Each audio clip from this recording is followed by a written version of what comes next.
नमस्कार दोस्तों, आज आपका स्वागत है हमारी एस्ट्रोलॉजी की फर्स्ट क्लास में।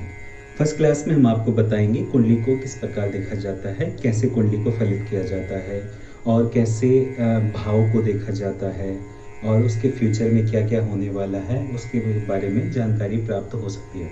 तो देखिए, हम आपको बताते हैं किस प्रकार कुंडली देखी जाती है। तो कुंडली में एक चार्ट होता है, इसको कहते हैं लग्न चार्ट। लग्न चार्ट में 12 भाव होते हैं। 12 भाव इस प्रकार से हैं जी, आप देख रहे होंगे 1 2 3 4 5 6 7 8 9 10 11 12, ये 12 भाव हैं। तो इसको कहते हैं लग्न चार्ट। इसी प्रकार से चंद्र चार्ट होता है, नवमांश चार्ट होता है, सारे चार्ट इसी प्रकार से होते हैं। इसमें इसको कहते हैं लग्न चार्ट। आप अपनी कुंडली में खोल के देखिएगा, इस टाइप का एक चार्ट बना होगा। इसमें होता है लग्न, तो मैंने एग्जाम्पल के तौर पर रखे है ये। तो यहाँ पे हो सकता है जहाँ ये इसको कहेंगे हम लग्न, हो सकता है यहाँ पे आपका 2 नंबर हो, 3 नंबर हो, 4 नंबर हो, 5 नंबर हो।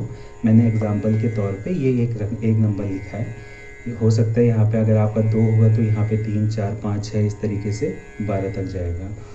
तो अब जैसे अगर आपकी कुंडली में 1 नंबर, यहाँ पे जो पहला खाना है, यहाँ पे अगर 1 नंबर लिखा है तो आपका होगी मेष कुंडली।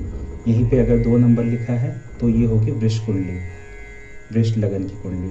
फिर इसी प्रकार से मिथुन लगन की कुंडली, 4 नंबर पे कर्क लगन की कुंडली, 5 नंबर पे ये वृश्चिक, 5 नंबर पे सिंह लगन की कुंडली, 6 नंबर पर कन्या लगने की कुंडली, 7 नंबर पर तुला लगने की कुंडली, 8 नंबर पर वृश्चिक लगन की कुंडली, 9 नंबर पर धनु लगने की कुंडली, 10 नंबर पर मकर लगने की कुंडली, 11 नंबर पर कुंभ लगन की कुंडली, 12 नंबर पर मीन लगन की कुंडली।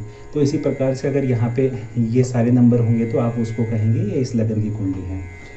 तो आइए देखते हैं हम कैसे फलित करते हैं और कैसे क्या प्राप्त कर सकते हैं। तो ठीक है, शुरू करते हैं जी। यहाँ पे ये है जो ये पहला नंबर है, ये पहला भाव होता है। ये दूसरा, तीसरा, चौथा, इस तरीके से मैंने आपको बता दिया 12 भाव होते हैं। तो ये पहले भाव में क्या होता है, पहले भाव से हम देखते हैं कि व्यक्ति कैसा है, कैसी उसकी कद काठी होगी, शरीर की बनावट कैसी होगी, कैसा उसके विचार होंगे, कैसा स्वभाव होगा, ये सब कुछ हम लगन से देख पाते हैं। फिर शरीर देखना होता है, मन देखा जाता है। ये सब मन तो आप चंद्र कुंडली से देखते हैं, पर ये इसमें शरीर देखा जाता है, मतलब शरीर देखा जाता है, उसके हाव भाव देखे जाते हैं और बनावट।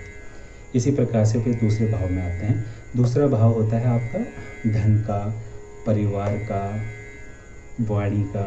तो दूसरे भाव से हम देखते हैं कि उसके पास कितना धन आएगा, उसकी वाणी कैसी होगी, कठोर होगी, शांत प्रिय होगा, मतलब शांत प्रिय बोले तो मीठा बोलने वाला होगा, कड़वा बोलने वाला होगा। ये सब कुछ हम 2 नंबर से देखते हैं। परिवार कैसा होगा, परिवार के साथ उसके संबंध कैसे होंगे, ये सब कुछ हम 2 नंबर भाव से देखते हैं। इसी क्रम में 3 नंबर भाव, 3 नंबर भाव से देखते हैं हम पराक्रम। किसी भी कार्य को करने में वो व्यक्ति कितना पराक्रम करेगा और कितनी मेहनत से वो करेगा, कितनी लगन होगी, ये सब कुछ हम 3 नंबर से देखते हैं। इसी क्रम में आते हैं 4 नंबर पर। 4 नंबर होता है माता का भाव। माता का भाव, इसमें क्या देखते हैं हम, धन, संपदा, सुख, जिसे सुख का भाव कहते हैं मुख्यतः। पर इसमें जैसे आपकी पैतृक संपत्ति हो गई और वाहन कितना होगा आपके पास, और जैसे किसी नेता की कुंडली देखनी है, नेता लोगों को समाज से कितना, मतलब समाज उन्हें कितना प्यार करेगा, ये हम चौथे भाव से देखते हैं। और इसी से वाहन की जानकारी भी इसी से प्राप्त होती है। और माता के बारे में स्वास्थ्य वगैरह जानने के लिए हम 4 नंबर का यूज़ करते हैं। इसी प्रकार 5 नंबर हो गया। 5 नंबर होता है शिक्षा का, शिक्षा, संतान, और इसको एक जुआ, सट्टा, लॉटरी मार्केट, शेयर मार्केट, इसमें कितना फ़ायदा होगा, क्या होगा, ये 5 नंबर से देखा जाता है। संतान भी इसी से देखी जाती है, संतान कैसी होगी और उसकी शिक्षा किस प्रकार की प्राप्त करेगा, कहाँ तक प्राप्त करेगा, किस शिक्षा में ले जाना है, उसके लिए फ़ायदेमंद होगा, ये 5वें भाव से देखते हैं। इसी क्रम में आ गया आपका छठा भाव। छठे भाव से देखते हैं हम रोग, ऋण, रिपु, मतलब उसको क्या क्या रोग हो सकते हैं, वो कितना ऋण लेगा और ऋण लेके उसे चुका पाएगा, नहीं चुका पाएगा, ऋण लेने से प्रॉब्लम होगी, नहीं होगी। और दूसरा उस शत्रु का भाव, इसे कहते हैं कि उसके शत्रु कितने होंगे, वो कितने शत्रुओं पर विजय प्राप्त करेगा या शत्रुओं से परेशान रहेगा, ये छठे नंबर से देखते हैं। इसी क्रम में आ गया आपका 7वां नंबर। 7वें नंबर से देखते हैं कि जैसे लड़का है तो उसकी पत्नी और लड़की है तो उसका पति। 7वां भाव होता है पार्टनर का। तो पार्टनर के भाव से हम देखते हैं कि उसका व्यक्तित्व कैसा होगा, कैसे हमारा पार्टनर होगा, उसके बारे में जानकारी हम 7वें भाव से लगाते हैं। इसी क्रम में फिर 8वां भाव होता है। 8वें भाव से हम पता करते हैं उसकी आयु। आयु उस कितनी आयु होगी, क्या उसको स्वास्थ्य कैसा होगा उसका। और दूसरा एक इसमें गूढ़ ज्ञान भी प्राप्त होता है। मतलब गूढ़ ज्ञान जैसे कोई छुपा हुआ रहस्य जानने की इच्छा, जैसे जासूस वगैरह होते हैं, उनका 8वां नंबर भाव बहुत मजबूत होता है। ये खोजी होते हैं, मतलब खोजी कितनी गहरी चीज़ों पे खोज करते हैं। जैसे जो कोई पीएचडी कर रहा है, रिसर्च कर रहा है, रिसर्च के भाव इसे कहा जाता है। अगर ये भाव मजबूत है तो आदमी इस फील्ड में जाता है, रिसर्च वगैरह के भाव में, कि ऐसा क्यों हुआ। तर्क तर्क काफ़ी तार्किक होता है अगर 8वां भाव आपका मजबूत है तो। फिर इसी क्रम में आ गया आपका 9वां भाव। 9वां भाव होता है पिता का भाव। पिता के साथ कैसे संबंध होंगे, वो इसे भाग्य भाव भी कहा जाता है। भाग्य कैसा होगा, कब फल देगा, कब नहीं देगा, कब परेशानी आएगी, ये सब कुछ हम 9वें भाव से देखते हैं। इसी क्रम में इसके बाद आता है 10वां भाव। 10वें भाव से हम देखते हैं उसका कार्य क्षेत्र, कि किस कार्य में वो सफल होगा, कितना सफल होगा, क्या उसकी आजीविका होगी, और नौकरी करेगा, व्यवसाय करेगा, किस चीज़ में ज़्यादा फ़ायदा होगा, ये 10वें भाव से देखते हैं।